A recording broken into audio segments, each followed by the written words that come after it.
Okay, and maybe I'll try to figure out the whole Majigger with the other Majigger while I'm at it. Okay, get Twitch running on my phone so I can see the chat stream.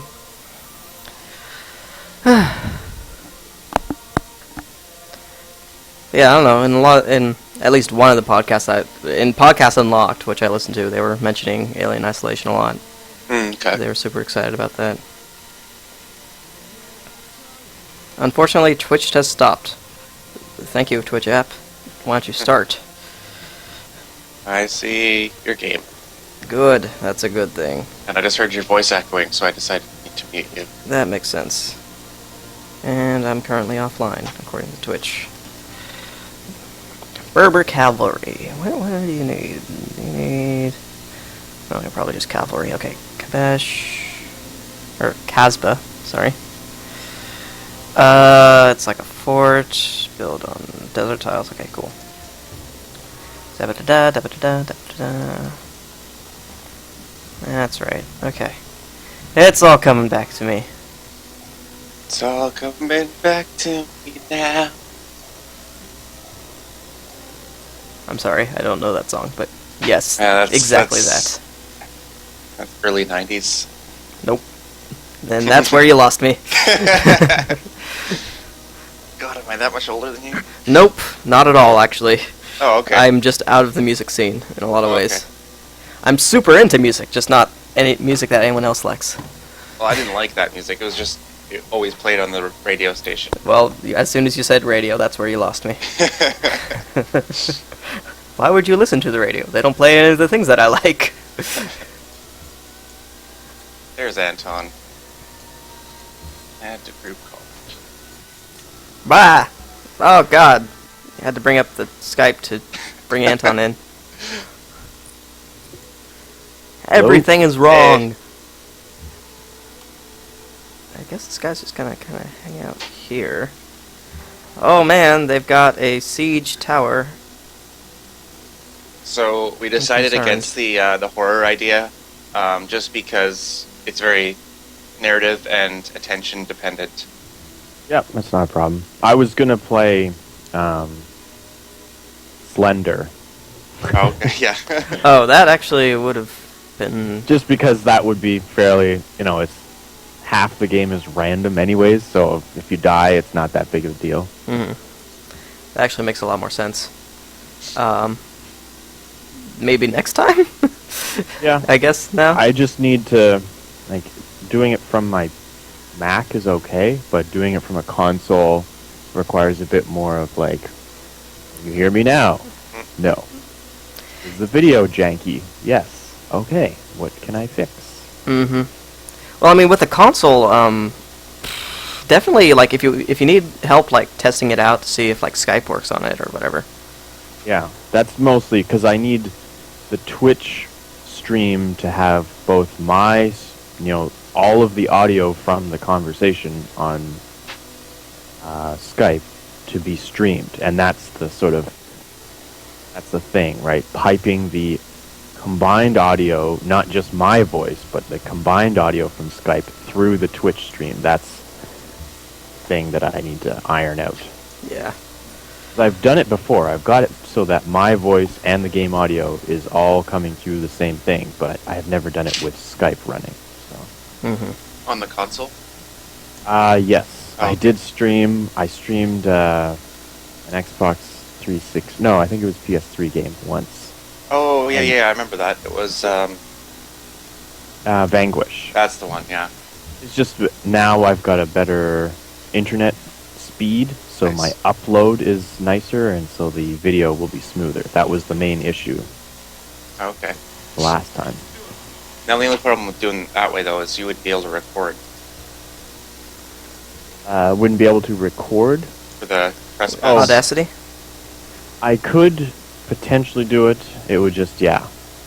It might be easier if I did not record, but if it's all running on because I need to use my Mac no matter what. Oh, okay. So I could just record my audio. It's just sort of figuring out which Oh, I see. Which So you'd be doing audio it with a stream? capture card. Yeah, exactly. I have the original Elgato HD, um, not the newest one that we requested a review copy of. And never I have super the- response about. Yeah. I have the older version, and that's what I used to get Vanquish. Okay. But yeah, it's a little bit of a hairy process. But I just need to make notes as to what order and what things need to be set in order for it to work, and that will probably take about an hour. Gotcha. Just so you know, we are live right now too. Oh, all right. This has been quite a way to start. I told Kyle we might as well start as close to 12 as possible with the stream, and then we can just start recording whenever we are actually ready to start recording. Okay, I'm ready to start recording. I was waiting for Kyle to show Oh, up in the crap. agenda, and that's why. Yeah, I I haven't even pulled up the agenda. I need to pull up Audacity. I haven't even done that. Okay, things are probably okay. This is getting stressful. There's lots of things going on that I do not like. Are you still on your isolated continent between 4 different superpowers? Yeah, 2 of them at war with you? yeah. I tried to declare peace with one because I captured their city, so I thought that'd be cool. But I guess not. So that's also cool. And they got trade route because they're bitches. Blah blah blah blah blah blah. Can you shoot from there? Nope. Can you shoot from here? Nope. Kinda hate you right now. Okay. Alright, I guess I'm hosting, so I have to count you in, don't I? Think Yeah, so. I've got GarageBand opened up. I'm ready to roll. Who's it? Create a.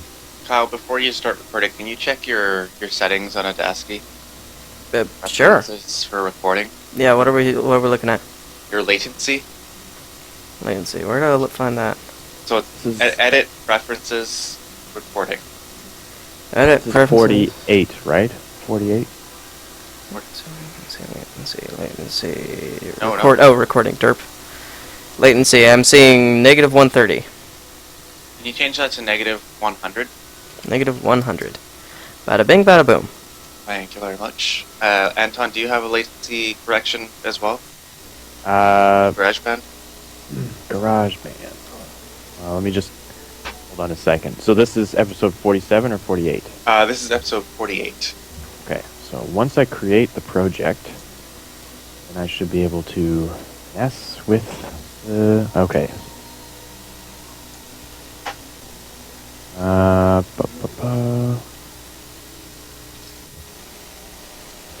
References.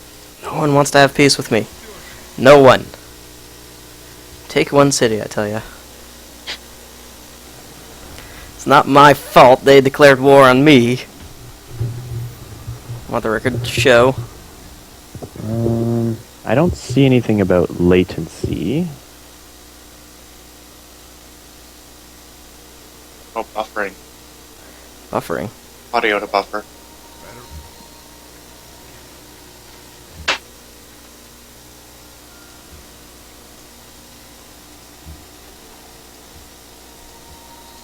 Let's see. Stab it!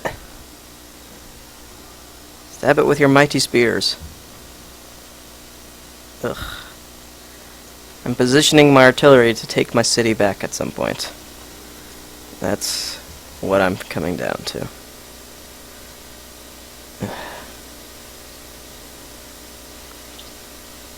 What was that? I don't see anything else about buffering, no. Okay. I don't think you were causing any issues in the recording anyways. It was just Kyle. Okay. Just a jerk. No, I think Audacity auto-updated at some point and it corrected its settings a little bit. So I originally had it set at 100 minus 100 because that was the original problem I had before, where mine was out of sync and it sounded like I was being a jerk to you guys. So this time, this week, or last week when we recorded, it was Kyle that was being a dick. Okay. And I had to correct him. So I just wanted to make sure that the thing was set properly. Okie dokie. Do you need me to change anything else beyond the latency? I haven't been paying super close attention. Nope. Cool. Okay. They did take my city. Gosh darn it. Gosh, oh golly gee whiz. I mean, now they'll declare peace. Now they have a city for your city. Yeah. Okay. What am I gonna do here? Oh, you are really landlocked. Yeah. I mean, like, no, I've totally got some ocean stuff here. Oh, you do? Okay. It's just, God, I Wait, don't think it's which color? You're red, aren't you? Yep. Okay, never mind. I thought you were the white one. I was like, it's right in the middle of everything. Yeah.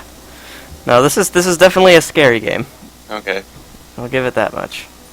Okay, here. We'll start recording in 3, 2, 1. Blammo! Hooray. I've got a waveform. Okay. Okay. Ditto. Good to go. All's right and well in the world. Stab it. Stab it! A weird siege tower thing. I don't know where else I can... This city is very well placed to be defended, but I didn't have any defenders, so that's kind of annoying. Way to go, pal. Yeah, I know. Should have seen that coming, jeez.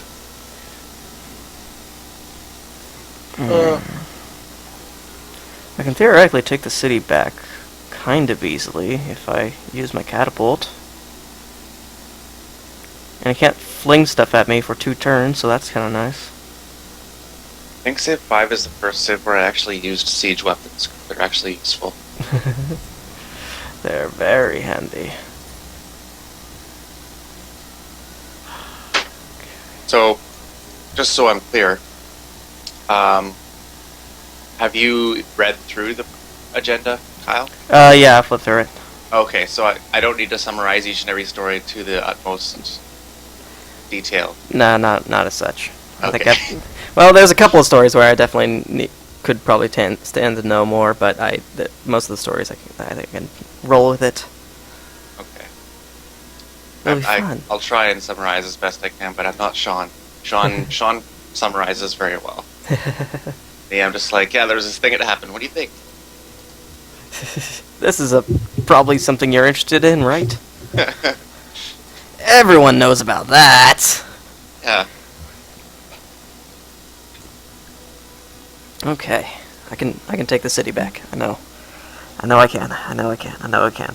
Just ignore that other thing that just showed up. Just had a mental image of a world leader just standing in his bathroom, looking in the mirror. He's like, "You are an excellent leader. You can do this. You can take that city. You are the best." Your citizens are not morons.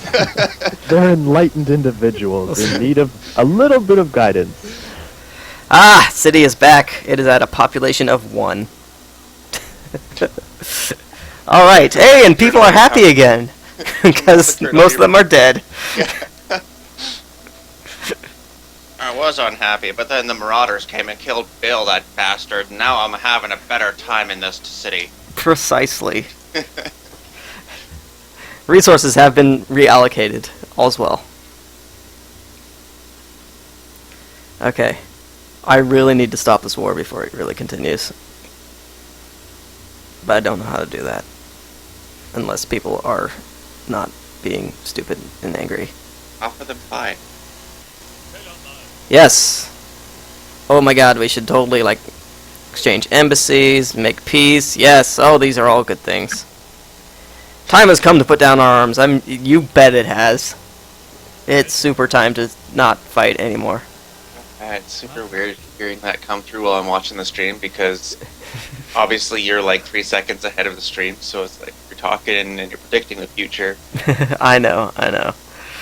It's That's the tricky thing about this whole shindig. Yeah. Dude, I've been playing tons of Destiny with Nerd Appropriate lately. Yeah? Yeah. I'm jealous. I was gonna get a PS4, but then I got a new laptop instead. So now PS4 is pushed back to next paycheck. Times of money. Yeah. Money and plenty in the future. That's gonna happen. Okay.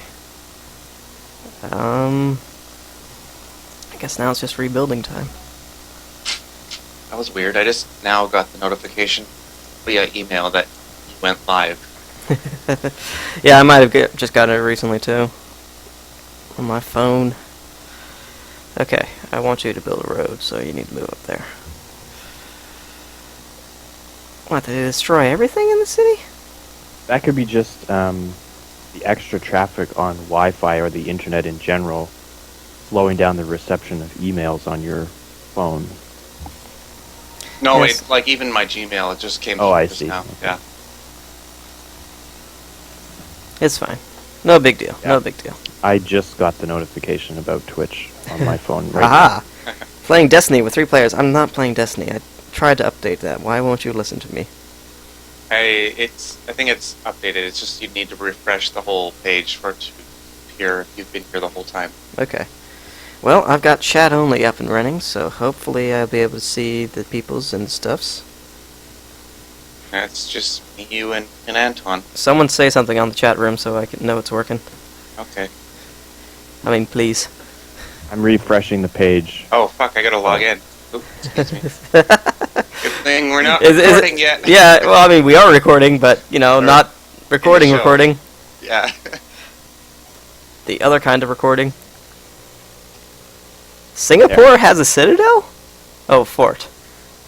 I was gonna say, that's kind of weird.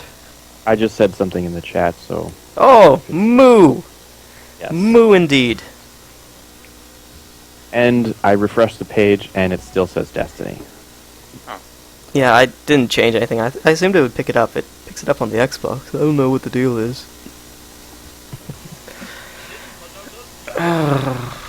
Oh, I do kind of want gold. But more gold than that.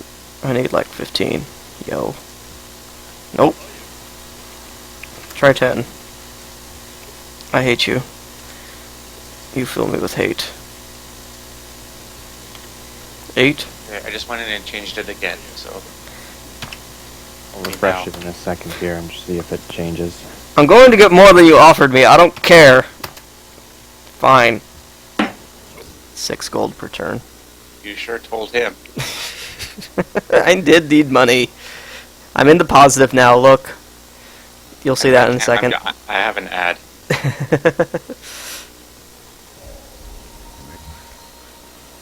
Alright, alright, alright. Things are working out. Things are turning up Millhouse.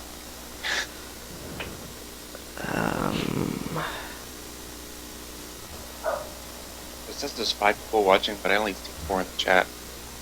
Is it who what? I guess we have a guest that is Indeed. not signed in. Yeah, I keep forgetting that my phone turns off when it's, like, not interested in showing me the chat anymore. So you guys might just have to let me know when someone says a thing. Okay. Okay. What It do now I says want? Civ 5. Cool. Okay, good. And I Seriously, how does this ad still go? There. was logged out somehow in the meantime. See, that happened to you too. Okay. Everything working out all over there? I think Twitch is having some issues. Just a Would smidgen? explain the late email too. No, and this the first- email always takes forever for me. Well, maybe. I don't know. What I should really do is I should just grab the iPad, but I didn't charge up the iPad, and I haven't touched the iPad in ages. I'm looking at this first story that we're going to be talking about with the Minecraft on the PS4. I really want to build that castle. It looks amazing. Ugh. You and your building games. No. I The get thing so- is, the way I build things, I actually mine everything I need. That would take ever.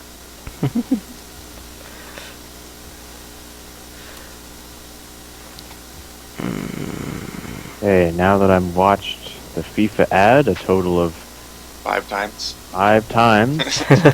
Same stream. Yep. I don't think it'll stop until you hit skip ad. For whatever reason. Okay. Alright. I'm ready to go. Alright, fire it up. Already fired up. I have nothing to fire up. He's all ready to go. This guy. Oh, that's right, we haven't done a religion yet. Well, what does Islam have? I don't even know. Islam, it's 5 cities, that's pretty good. 2 goals, Gonna run the introduction. Ooh. Hello, and welcome to Press Pass. Press to Reset's weekly podcast where we discuss the latest or some of the most recent video game news. I'm your host, Mark Lynch, and joining me on the panel this week are fellow P2R colleagues, community manager Anton Wegenast, Hello, everyone. and contributing writer Kyle Holt. Hello. Sean Knight couldn't join us this week. He's off enjoying the libations of a bachelor party. So we miss him, but we wish him good times and no hang. And wish him best of luck in his future marriage.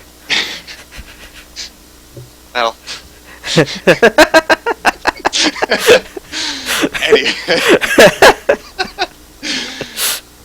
Don't worry, ladies. Sean's still single and ready to mingle. Or at least ready to mingle. Yeah. Anyways, in news, you had to go in there.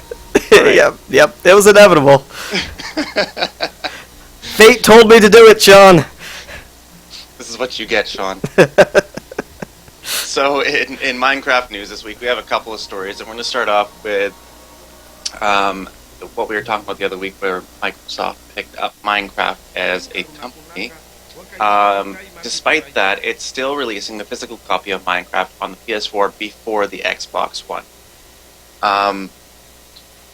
Where was the story here? So, a couple weeks ago, Microsoft revealed that it was buying Minecraft for $2.5 billion. So that takes the whole parcel, Mojang, Minecraft, Cobalt, all that stuff. But, despite that, it seems that it's coming out on its competitor's console first. Now, Anton, is this an indication of a lack of faith in its own console? If they're going to be bringing it to another platform first? What's going on here? I think this was just deadlines or agreements that were already in place before the Microsoft purchase of Mojang. So I think it was just, this is the release schedule as it was dictated, months ago, and it's just sort of, it now tinges a little bit of irony now that Microsoft owns Mojang. On the other hand, it also works out in Microsoft's favor, kind of, in that if they wish to make smart business decisions, they, you wouldn't expect this, but they need to support the PS4 because it's currently and consistently outselling their own Xbox One. So, I think it's just a bit of a kind of an embarrassing fluke for Microsoft, but there are statistics behind the justification, but I think that's just a coincidence. Follow-up question to that, do you think this is something we might see in the future as well, with any Microsoft-published third-party titles, perhaps reaching the PS4 first, if the proper deal is made? I think they will look at launch windows that are the exact same, because it's, even if that if we'll just take another title of let's say they release Cobalt on consoles, and they decide, it's going to sell better on the PS4, let's release it a month earlier on the PS4. That also doesn't serve their Xbox One supporters very nicely, right? It tells them, we know that you're going to sell 30% less, so we're just going to give you guys this, second-class service anyway. and that doesn't encourage people to buy an Xbox One. It doesn't really inspire customer loyalty. So I think this is an unfortunate circumstance for Xbox One fans, but it was already set in motion months before Microsoft even had control of the situation. Now, Kyle, another question for you. Do you think this would have really made any sort of waves in the media? Would it have been news if Microsoft hadn't picked up Mojang in the first place? I imagine it would have, since Minecraft was so popular on the Xbox for so long. Though I guess, I mean, when you think about it, like during the PS4 conference, or like one of the PS4 conferences before it was released, they touted Minecraft was finally coming to PlayStation. So it's not like obviously the deal was in place beforehand. What jumped out at me about this article was the physical copy. There's no digital release yet. Oh, there is. This is just, it's taken a bit longer for physical discs to, be produced and distributed to retailers. You can go on PS4 right now and download Minecraft. There's nothing stopping you there's no release date embargo or anything. Mm-hmm. I have the demo on my PS4 right now. Okay. No. I was just thought that was kind of weird, but I guess that's just fine. Well, it's the same thing that happened with Plants vs. Zombies on the consoles. It was available on, Xbox Live Arcade, and it was available on PSN Store, and then a couple of months later, you could get a disc version that included, I think it was Plants vs. Zombies and Peggle on the same disc. Interesting. For those of you who wanted to have a disc version. Well, I wonder if it's like cheaper and easier. I guess it's obviously cheaper and easier to make the digital stuff. So I'm wondering if maybe they're like finishing the game and then releasing it, and then they're releasing it the physical copies later, just because they are ready now and they might as well just. Yeah, I think it just takes longer for them to physically produce discs and and then get them again physically located in stores for purchase. I think that's just a process that takes longer, and there's nothing that's ever going to change that, because a digital release, a couple of weeks after it's ready, it's gone through the Microsoft or the PS Store authentication process, and then it's if the developer says, I don't care, there's no release date on this, whenever it's ready, just put it on the store, Microsoft and Sony will do it on their next weekly cycle update of the stores. Now, this may look kind of odd, but I'm definitely letting Islam come into my region because Islam has some awesome perks that I want.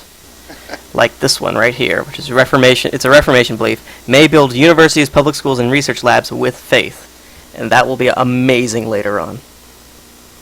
Hey, who founded Vancouver on the northern tip of your island there? And they're only friends with me now. They used to be allies, and that's used to be how I got my iron, but... You better keep up those relations, Vancouver. You got I have a feeling they're pretty cool. Okay. Well, right now I'm focusing on Singapore, because I need happy people. Actually, I'm doing very bad at happy people. Moving on to the next bit of Minecraft news.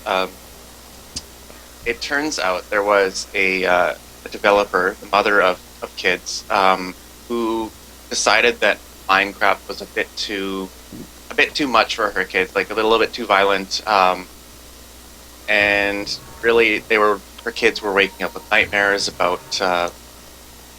I'm guessing creepers, because those things are friggin' scary.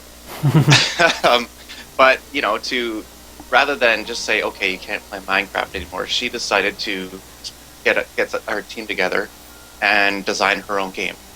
Now it's another builder type game, a creative sandbox kind of game called My Dream. It has already gone through Kickstarter and raised over $100,000, and they've been developing it for a better part of a year and a half, I believe. And now it is in a alpha/beta phase. I think they're saying beta, but it still looks kind of alpha to me. So, I mean, that's kind of crazy. I think that would have been pretty cool if my mom, instead of telling me I couldn't watch a certain show because it was too violent, went and produced her own for me to watch. I think Mom of the Year award is in effect here.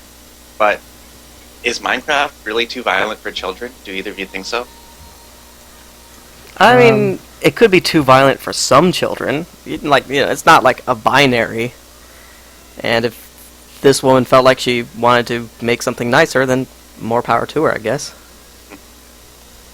Anton? Yeah, I'm with Kyle on this one. Is that it's a call that needs to be made by a responsible adult, because some children can handle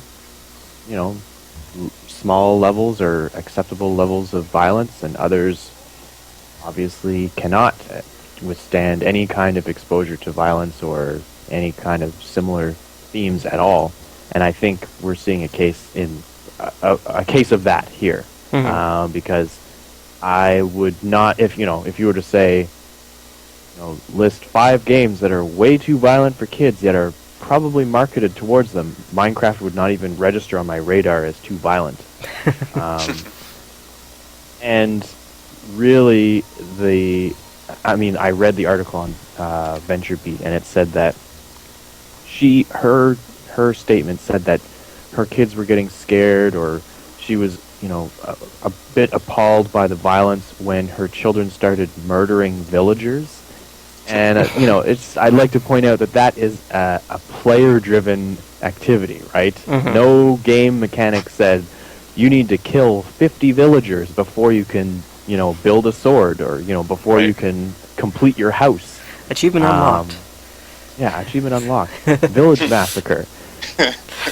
And so, the violence, I think, is just a lot of it is optional, but I can definitely see how, if somebody's wanting to build and explore the world, the sort of survival or hostile enemies in the game can hamper that experience. If all you want to do is dig tunnels and find, vaults, or you find, little caves and, oases underground, and all of a sudden you run into a creeper den, or you run into a bunch of spiders, and you have no weapons, and you die, and you get, sent right back to the original spawn point, that can be a bit of a negative experience that, some people will be interested in, getting rid of, all enemies, or getting rid of combat entirely. But I think you're going to have very little support if you were to try and make the argument that, say, Minecraft's E10 rating for fantasy violence from the ESRB needs to be brought up to, M or T. Right. Just because the violence is A, optional, and B, it's pixelated, it's not very realistic, and, just because some kids are scared of creepers and have nightmares, it doesn't mean that all kids should be banned from playing Minecraft. And I think she recognized that, and she, to her credit, she totally took an awesome route to dealing with it, so. Although, it's funny because the time it took to develop the game and get it to a final product, her children will probably have outgrown the nightmares. That is true.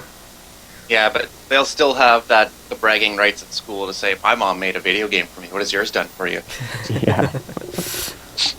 I think I'm trapped on this continent, so I don't think there's anywhere else to go. And by the way, Casablanca is starving. I don't know if you noticed that. I know. They're starving because they're unhappy and stuff.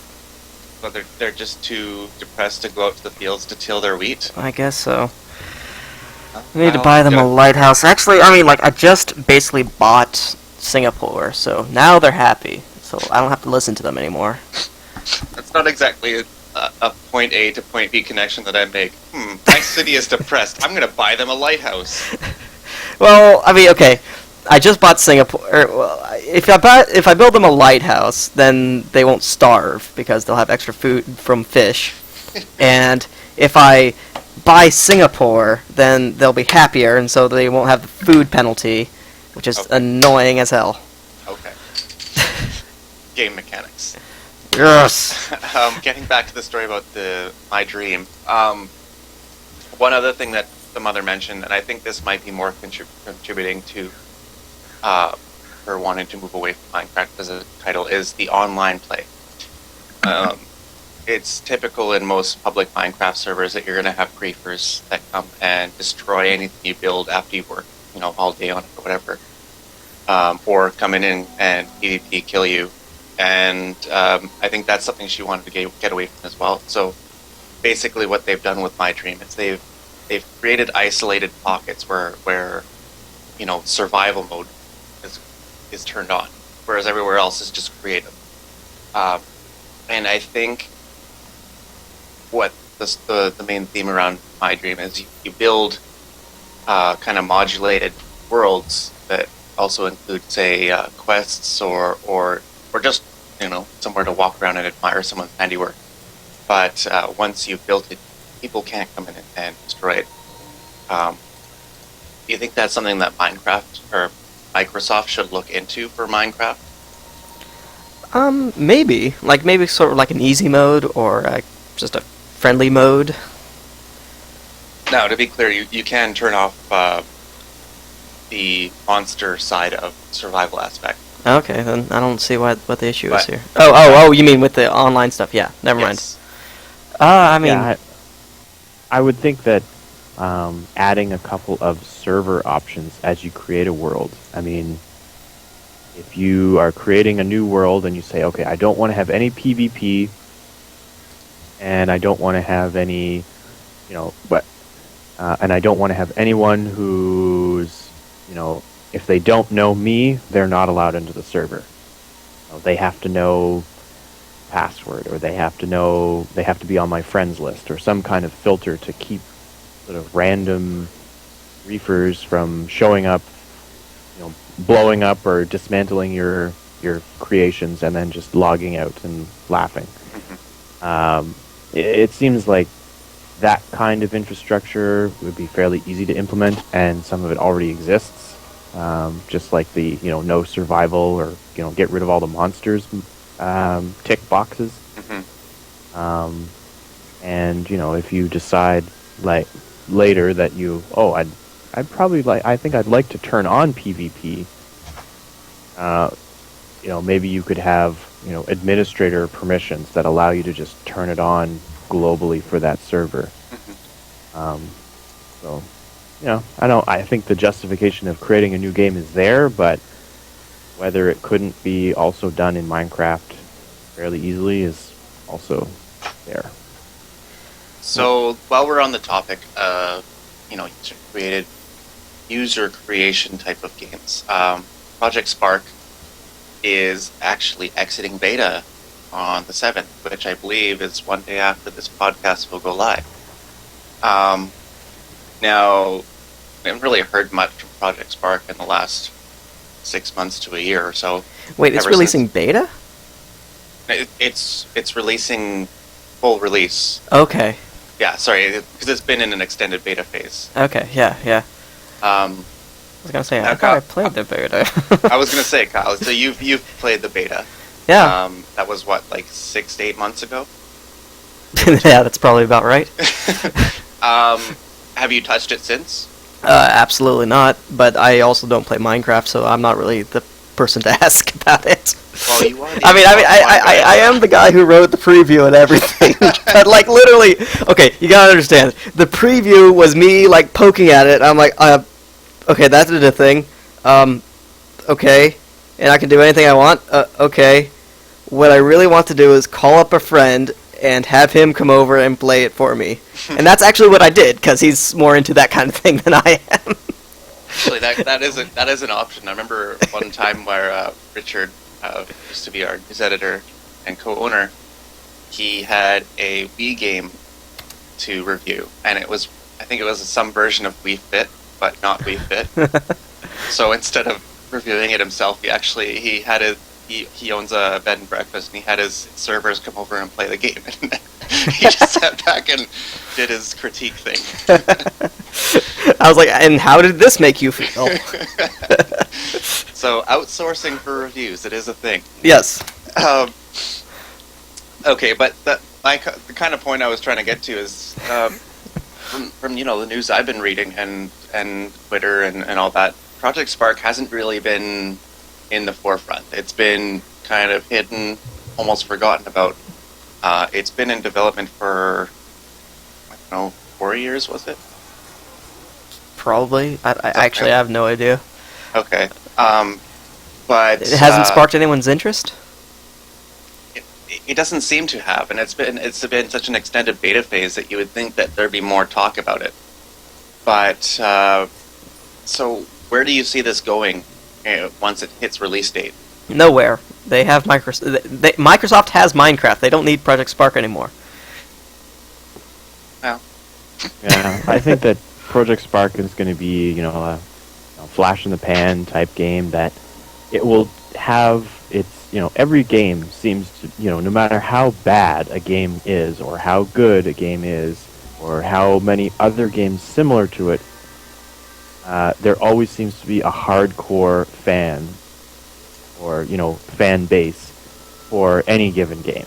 Mm-hmm. And I think that that Project Spark will be no exception. I think there will be, a small community of Project Spark creators, we should call them, I suppose, releasing, YouTube videos or streaming, and they will be creating, fantastic things, just like Minecraft, where you'll see people have created, a 2-scale model of, the Death Star or something, right? Or some historical landmark. Somebody will have built the some giant basilica or some the Notre Dame Cathedral. But it doesn't mean that the game will sell like hotcakes. It just means that there will be that very small, tight-knit community of creators. I've always seen Project Spark as Microsoft's answer to Little Big Planet, sort of a there is a game or there is a story if you follow it, but really the strength of the game is in the sort of self-creation or level editor tools. But we still haven't seen Little Big Planet sells consistently every time it's released. But we still haven't seen Sony, decide, why don't we take this to the mobile games market, or why don't we try and get this on an Xbox console? It's still something that is sort of closely guarded by Sony, and they want to keep that creation community on their network, on their servers, playing their hardware. And I think that Microsoft intends for Project Spark to be that same idea for them. now you mentioned the YouTube videos, the screenshots, the streaming for showing off fantastic creations, and yet you say that it probably won't. It'll just be that flash in the pan kind of game. But I'd argue that it is that same kind of, user-made advertisement that kind of blew up for Minecraft and made it this huge thing. Why don't you think that that'll catch on the same way? I think it's because it's limited to Microsoft hardware. You need to be running a Windows machine, or you need to own an Xbox One. As far as I know, there are no plans to bring this to, Linux, Macintosh, or, Sony hardware. So I think, unlike Minecraft, which is, you pretty much have to go out of your way to not have Minecraft on your hardware. Yep. I think that they've cut themselves, a sectioned off pie, a part of the games industry or a part of the fan base, and made sure that there's kind of an isolationist theory behind it all. You have to come into the Microsoft fold in order to play Project Spark. And I think that will set them back from becoming an explosion like Minecraft. Because Minecraft, you could argue, also became a lot more popular when it hit the mobile market. Because it sort of broke free of that PC world and became, actually in the palm of your hand. While you're on the bus, you could be fiddling around creating something. Seriously, you guys explained that to me last time, and it still boggles my mind, but okay. Yeah, now, I personally am not of the mobile Minecraft sort of thing. I like to sit and build rather than be in transit. I mean, Speaking of Spark in terms of Minecraft, maybe they aren't even thinking of it in terms of Minecraft. Maybe they're thinking of it in terms of, like you were saying earlier, Little Big Planet, where, I mean, that's not released on anything else apart from PlayStation. And it seems to be doing just fine, so maybe they're hoping it'll just cotton on like that and be like an iconic building thing for Microsoft. Though, again, they have Minecraft now, so I don't know, it's just... Yeah. So, in essence, they're not really competing with anyone for this. Well, they might be competing with Sony and Little Big Planet, but they've kind of invested in their own competition by bringing Minecraft and Mojang into its own fold. Well, I mean, it could also be a reflection of the fact that they've been working on Spark for 4 years, and it's going to get released regardless of what they're doing right now. Right. Bring it out of development hell kind of thing. Yeah. Yeah. No, I remember, like... Oh, man, this is gonna suck! They're just releasing their fingers as they hit that release button. Yep. Well, the thing is, I remember the E3 when they were still detailing the first-party games coming out for Xbox One. Project Spark made a huge splash. I mean, people were looking at it like... I think the big thing was that they did the Avatar Last Airbender thing where they were like earthbending and throwing fire, and I mean, it seems like a world where a lot of things are possible. So, I guess as Antoine says, we'll have to see. But hopefully it's not limited by its hardware. Okay, this is kind of totally random, but why hasn't there been a good Avatar game at all, like released at all? I mean, I know that Korra is coming out soon. Yeah, and that actually looks like... I wonder if it's just a licensing thing. Like, I mean, it would be so easy to make that kind of game good. Why don't you do it, Kyle? Because I'm not a programmer. Yeah, take the notes from that mother whose kids were plagued by Minecraft nightmares. And should I go to the Kickstarter right now? Is that what I need to do? Oh man, if you put it up on Kickstarter, you could just raise the money and then pay a team to build it. I'll draw a stick figure. This one's Korra. Yeah. Okay, well, moving on. As for hardware limitations, Netflix usage has been declining on PlayStation and Xbox lately, or I guess pretty generally, even on the PS3 and Xbox 360, it's been on the downturn. This is obviously a smaller news story, but I thought it worth mentioning. Do either of you use Netflix on your console? All the time.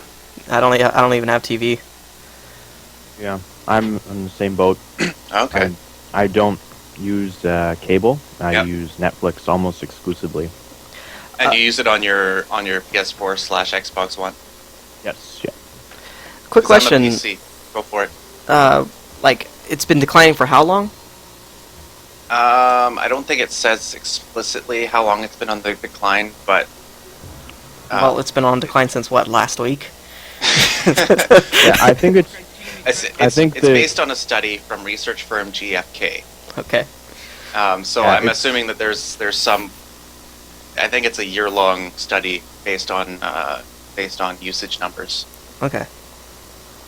Yeah, it says here that it's down. I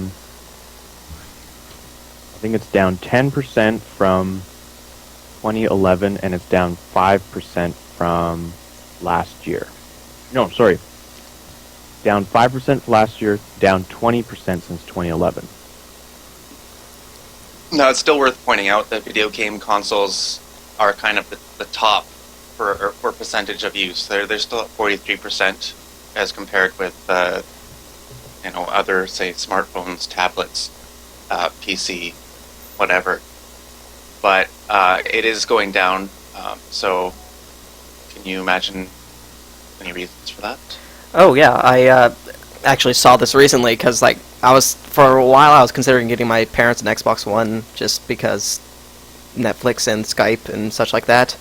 But Why they would just you just go ahead. But they just got a smart TV, Oh, okay. and I already set up Netflix on there, and you can do YouTube on there, which is kind of impressive.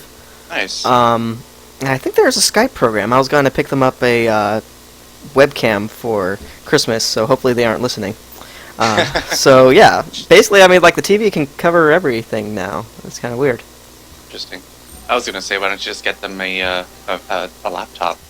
Well, they have a laptop, but I don't, like, it's you have to use Skype on the Xbox. It's nice, you can sit on the couch, you can have like everyone seen and everything, and it's nice. Yeah. I can bring my cat Then up and say also- hello. Yeah, depending on how tech savvy they are, Yeah.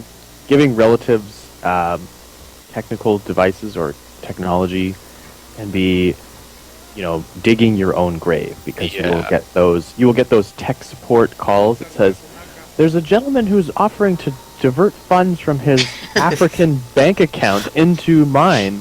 And I opened it, and you're like, please don't say you clicked on the link. And I clicked on the link. No, you didn't. My dad And is now my mildly computer won't savvy. start up. Yeah. My mom is less so, but she's also very cautious. So, My dad Well, still has. I mean, My dad still yeah. has the computer he bought 12 years ago that runs Windows XP. oof. but I mean, when something breaks and you are the sort of de facto person who's going to fix it, when they say, "Oh, well, I turn on Skype and the webcam is blank," and then you have to sort of walk them through remotely because you're not physically in front of the PC Yeah. or the laptop. Well- That's just a pain in the butt. Yes. Well, where is your webcam right now? Oh, I put it under the shoebox because I didn't want it watching me while I got it dressed. Yeah. Okay, well, take it out of the shoebox. Plug Step it in. 1. Oh, I'm gonna build a city here, and they're gonna hate me. They're gonna hate me so hard. Oh, I guess we should offer a quick congratulations that Kyle has finally found another continent. I'm not sure if I'd call it another continent. Well, you found, what, like Norway or something? An Another archipelago. landmass of some kind. Yeah. One that's entirely populated by city-states, so I guess I'm not settling there. But hey, I am jumping up the scoreboard, and I'm pretty pleased with that.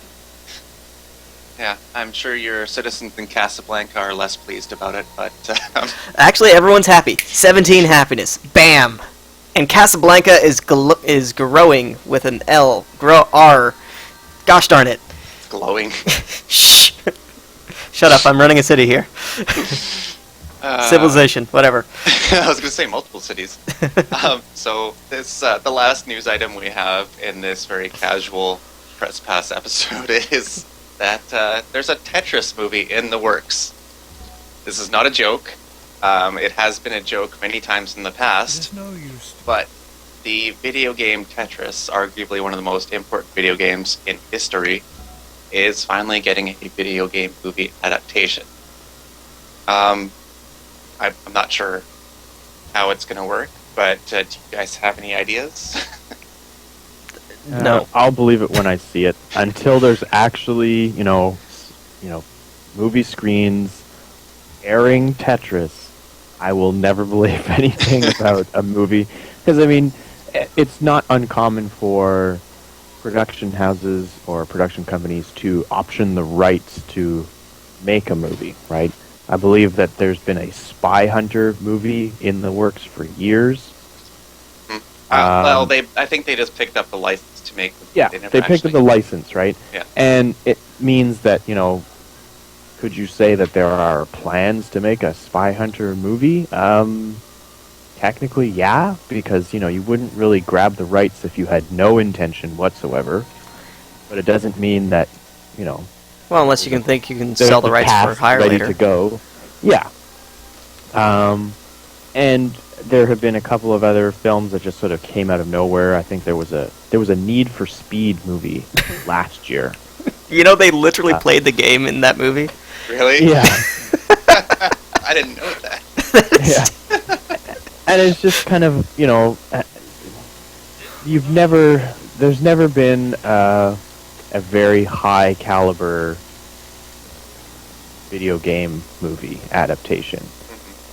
I mean, we've seen some that are better than others. We've seen some absolute stinkers, with a certain director coming to mind. But, I mean, this is not... You would never find very much of an audience that would agree that this is high art in either category, or one way or another. Worth mentioning about this story, though, is that the film is being developed by Threshold Entertainment. and this is the studio that was behind the 1995 Mortal Kombat movie. I don't know about you guys, but I thought that movie was the cat's pajamas. It was awesome.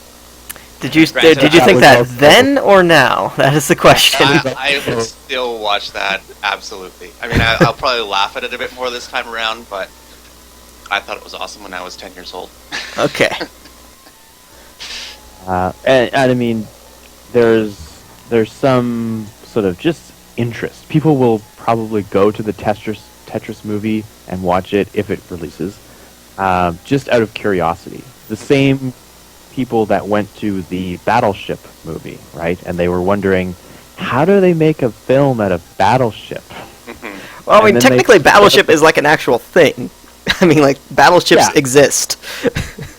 I mean, well, the thing that was a problem was they tried to theme the movie after the board game, which was entirely unnecessary. I mean, if they just wanted to release a movie that was, you know, the U.S. Navy versus aliens, people still would have went to see it out of curiosity. But the sort of the like Mattel or what is it, Parker Brothers, you know, Hasbro. It's Hasbro. The Hasbro tie-in to sell board games alongside of the movie tickets. It was kind of like people have this sort of grid referencing warfare nostalgia, but then when they translate it into a movie, it's kind of like the link is very thin at best. But I mean, Smidgen. it was still a moneymaker. I mean, that movie grossed $300 million. Which is no figure to sneeze at, but I mean, it was. I think that was purely out of. I think that was a movie that was propagated by curiosity. I don't think anyone who came out of the theater saying, "Wow, that's great! I can't wait for the Blu-ray release because I'm going to buy it twice." I think everyone went in wondering how bad it was going to be, found out it was terrible, and then left the movie theater and never care to do anything further with the Battleship,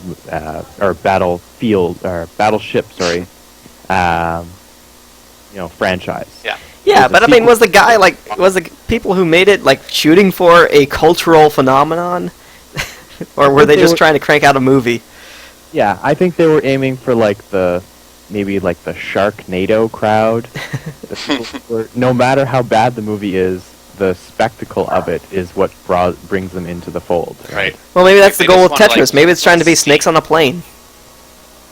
Yeah, Snakes on a Plane, another the same genre, right? Yeah, yeah.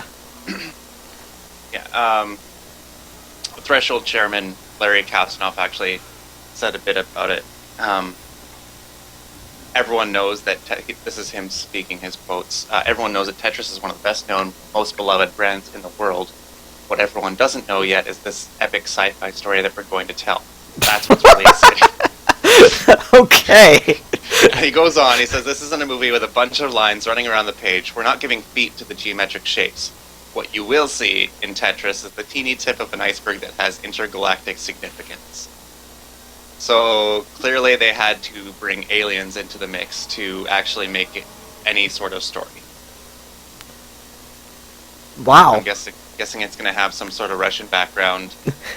They're probably going to be building a intergalactic rocket ship or something, which is kind of the theme behind the Tetris game. They're building a rocket ship with the lines. From there, I really don't know where it's going to go. There is something to be said, though, that if the first question out of most people's mouths is, how are they making a movie out of that? That's the first question that comes to most people's minds. The project has already got a massive obstacle to overcome. If they have to sort of spend a lot of time spinning their tires justifying the existence of the movie in the first place, it's not exactly a recipe for massive success. Although I'm sure, I have no question that there'll be enough curious people to fill, opening week sales very healthily. Well, I mean, that's the thing, though. Like, you literally start it with a question, and people are already asking a question about it, as opposed to saying, oh, it's another romantic comedy or something like that. People are literally wondering, how are you doing this? And that will make people want to go see it, because it's a question of how. Yeah, as we've seen with Battleship, people are willing to, drop the $12, $15 on a movie ticket just to see what happens in the movie, just to see how they actually fit it together as a movie. So I think it's safe to say we won't be seeing a Tetris 2 in the works anytime after this one comes out, but be interesting to see how much this one does in the box office. Mm-hmm. So that's kind of it for the news discussion, but I was kind of curious about this game that was recently released, Alien Isolation. It's been receiving some interesting reviews. I don't want to say great reviews because they've kind of been back and forth, but they seem to be hovering around the 7 to 8 out of 10 range. And basically, the ones that I've read, they've all said that this Alien Isolation movie is as close as you'll ever get to the original atmospheric survival feeling that you got in the first Alien movie. It's not the run and gun sci-fi action kind of thing that you saw in Alien sequel, but it's actually much more like the first Alien movie. And where it falls off, of course, is in the in-between parts where you're trying to develop the narrative and push things forward. Have either of you had a chance to check out the game? Nope. I'll be getting it on Tuesday. Okay. So I will be getting it. I pre-ordered it months ago, and I'll be getting it right away. And it's still like I was not. I was wondering if it was going to be everything that everyone was hyping or hoping it would be. And it sounds like it's still a game that will be very entertaining for me personally. Because a lot of the gripes that are coming out of the game is that there's the aliens' behavior is not scripted. So it means that, it might sort of come out of a vent and then you have to hide in a corner or a closet or under a bed or, you have to find a hiding spot and then you essentially have to wait it out. Because it has this, it can jump across the room almost instantly, and it has, this sort of one-hit kill power, where as soon as it finds you, you're essentially dead. There's nothing you can do. And there have been other games that have done stuff like that, right? We've think about Amnesia, think about Outlast, think about Slender Man, Slender the Arrival, or Slender 8 Pages, whichever iteration you want to think about. There's no shortage of games out there where combat is not really an option, and that as soon as you're found, you're dead. But the sort of the gripe about this game specifically is that because the game is so unscripted, you might be waiting out the alien, and it will sort of sniff around, can't find you, so it crawls into a vent, and then literally 2 seconds later, it jumps out of the same vent again, as if it has just sort of like its programming has reset, and it starts a new fresh hunt around the room again. And so you might find yourself hiding under a bed, unable to move, because if you move too quickly you'll make a noise and then get instantly killed. You might spend 5 minutes hiding under a bed, all the while your gameplay has pretty much stalled to the interior of a closet. Right, so you basically just put down the controller, go make yourself a sandwich while the alien walks around. Exactly. And for some people that might be high tension gameplay. For other people that might be boring gameplay. Yeah. I think that all caters to a certain audience and not to another specifically. It's definitely not for the run and gun sci-fi action kind of crowd. Exactly, and I don't think that. I think when you take combat, or when you take sort of player-driven solutions out of the game, that alienates, or it sort of focuses your gameplay or your target audience very narrowly, because I think a lot of people like to feel like they are in control of the situation at all times, and there's always something that they can do to better their situation. I think that there's only a small fraction of gamers out there who will willingly accept the fact that they are helpless and there's nothing they can do, and they just have to kind of avoid confrontation. They have to sort of work within the limitations that the enemies in the game present with them. And that's kind of Yeah. why a lot of the best horror games don't necessarily sell super well. Exactly. And I mean, if you look at a game like Slender, The Arrival, the sort of, you might want to call it, like the AAA version of the free Slender game that was on the internet a couple of years ago. It never, I mean, it's not like it was as successful as, say, Resident Evil or Silent Hill, but it still had a dedicated audience that was, very into the thrills and sort of the specific flavor of, if you're wandering in the woods and, the Slender Man just instantly appears in front of you at short enough range, you'll be instantly killed. Mhm. And it's, some people might find that frustrating, that out of nowhere you can instantly die. But other people will, scream and drop their controller and, grab their chest and be like, oh man, that scared the beans out of me. And then they'll laugh and pick up the controller and play it over again, right? Mm-hmm. So I think that, for a game like that to get sort of universal acclaim would be impossible, because there's always going to be those people who just don't engage with that style of gameplay. And I mean, that's really the shortcoming of any review, right? Is ultimately, if the reviewer does not engage the way that maybe the developers intended players to, they're going to give it a lower score than, say, somebody who thinks it's brilliant. Mm-hmm. Well, I mean, and the other thing I was thinking is, like, we've seen this revival of horror games recently, but I think they've almost exclusively been, like, indie titles. Because I think the AAA studios have just gotten tired of poor sales from these horror games, and so they've decided to just have nothing to do with them. And I think that's one of the reasons why Alien Isolation was so looked forward to, or there was so much hype behind it, is because, like, it was actually done by, like, a AAA studio, well, a larger studio. Well, I would say it's more of the AAA studios have been spending the last decade or so trying to make horror games more and more accessible. And when the word accessible comes in, usually it means we need more combat. Yep. Or we need more set pieces. We need more, Oh no, my scout died. sort of explosive reveal moments. Because even if you look at a series like Dead Space, right? The first game, it was a new IP. Nobody quite knew what to expect. And it turned out to be a kind of like a creepy sci-fi horror, survival horror elements mixed in. But it was a fantastic game. It rated very high on the scoreboards. It was almost universally acclaimed. And then they made 2 and 3, and those ones they got sort of slightly lower scores. And it's the difference you can notice if you've played all 3 is that really the first one focused on horror. You were alone a lot of the time. You usually had very crappy weapons. And then in the later games, they just gave you more and more powerful weapons, right? They started use the same bag of tricks. They would, walk down this hallway. It looks all quiet, and then out of a vent or out of nowhere, this monster will come and grab you, or it will jump at you and scream.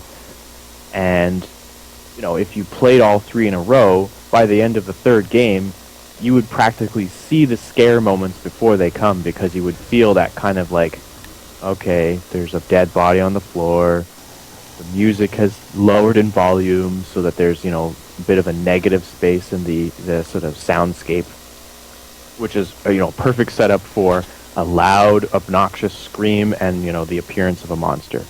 And so I think that the indie developers are the ones that really wanted to have faith in horror itself as a core mechanic, and so they dialed back things like player power and the ability to carry, machine guns and shotguns and hunting rifles and stuff. They just took out your inventory completely in most cases, and they left you helpless with no option but to hide or to run or to avoid combat.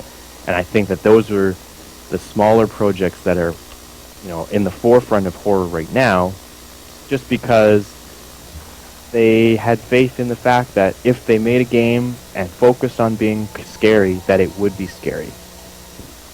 Whereas other titles like Dead Space, and I would finger specifically the Silent Hill franchise, although PT is brilliant, and I wish that the game would be like that, but I know it's not going to be. But Silent Hill 2, I think, was the high point of the series, and ever since then, Konami has been steadily throwing more and more combat into the games, figuring that that's what would make it scary, and the fans every single time shake their heads and just throw up their hands, wondering like, what are you doing? Why do you think that carrying around a pipe and beating the brains out of some gory-looking pig, nurse, monster, mannequin thing? Like, why do you think that that's scary when really, hearing a creepy noise behind you, turning around and finding nothing is way more scary? It's funny that you bring up Silent Hill, because, while I agree that Silent Hill 2 is probably the best, I feel like the scariest game I've ever played was Silent Hill 4. And Yes. largely because they Yeah. used a lot of the game mechanics to basically just take away everything that made you feel comfortable. Yes. I mean, I think in general, the more the game focused on combat, the weaker it became. Mm-hmm. I found 3 was okay, but it forced me into combat that I really didn't want to be in. Mm-hmm. It was... And Yeah. 4 was a bit stronger than 3, and then everything after 4 was pretty much complete garbage. Yeah. And I think it was just, there was a disconnect. Fans were telling the developers in their feedback forums and everything, like, why am I even carrying a hunting rifle? The game is no longer scary if I can one-shot kill, a zombie nurse. Mm-hmm. It's much creepier if, I have to sort of turn off my flashlight and try and tiptoe around because the zombie nurses will find me if I have my light on.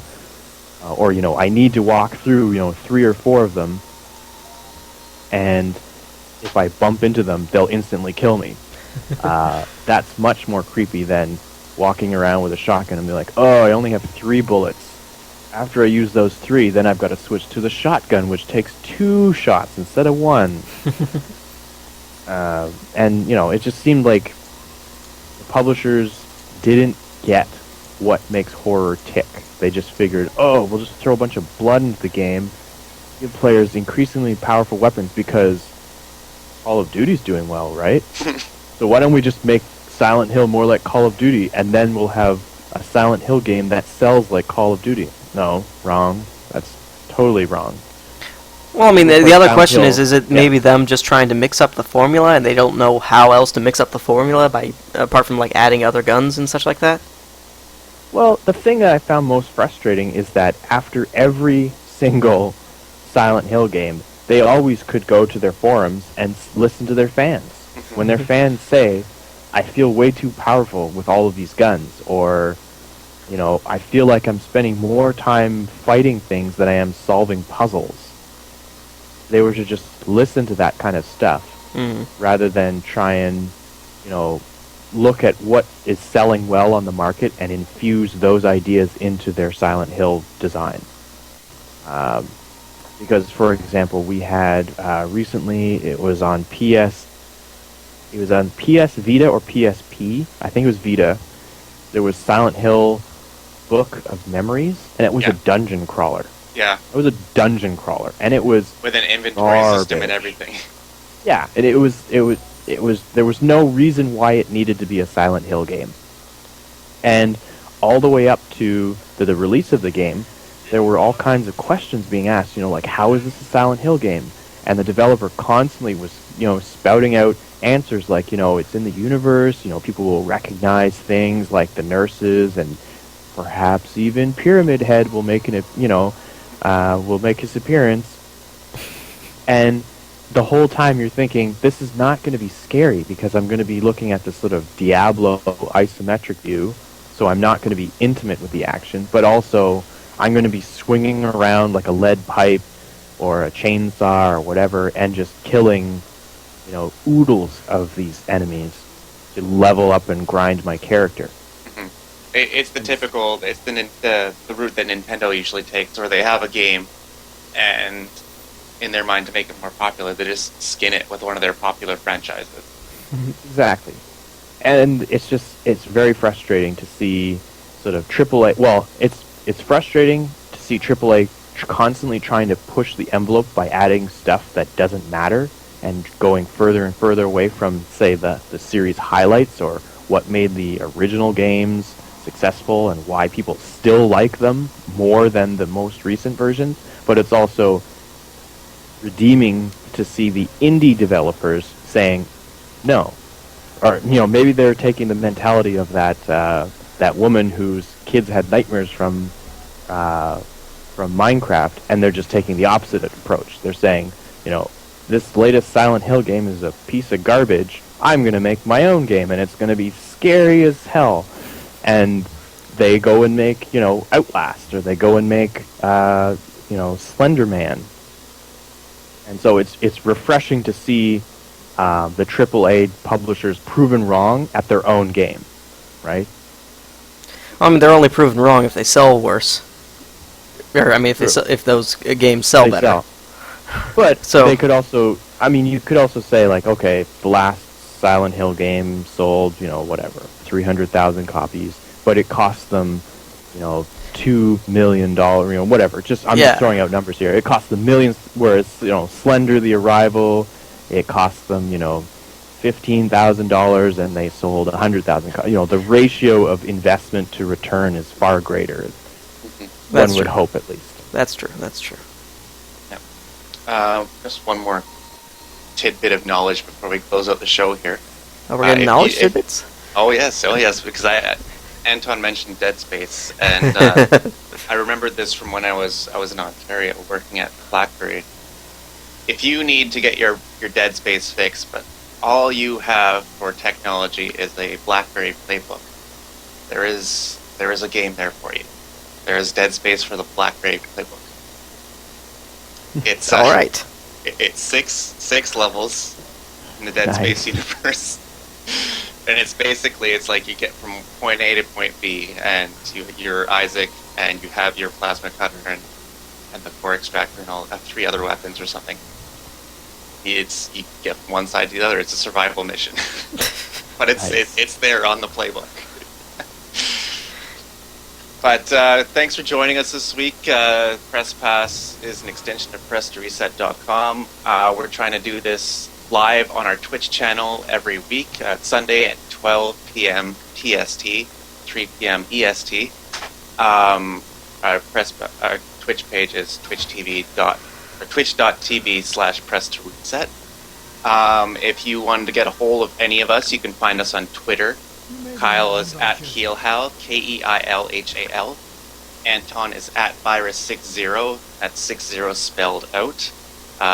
You can follow Sean, even though he's not here this week, at Sean D. Knight. And of course, you can find me on Twitter as well, at MarcomP2R.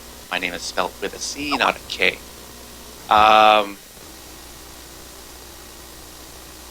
Whoa.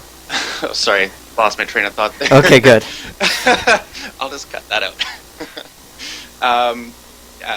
Join us next week, 12 o'clock noon.